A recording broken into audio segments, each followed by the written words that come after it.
కళ్యాణమే వైభోగమే పరిణయమే మరి పెళ్లి సంబరమే. కళ్యాణమే వైభోగమే పరిణయమే మరి పెళ్లి సంబరమే.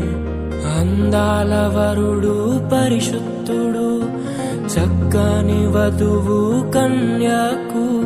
అందాల వరుడు పరిశుద్ధుడు చక్కని వధువు కన్యాకు. జరిగే పరిశుద్ధ వివాహమే పెరిగే నిరంతర సంతోషమే. జరిగే పరిశుద్ధ వివాహమే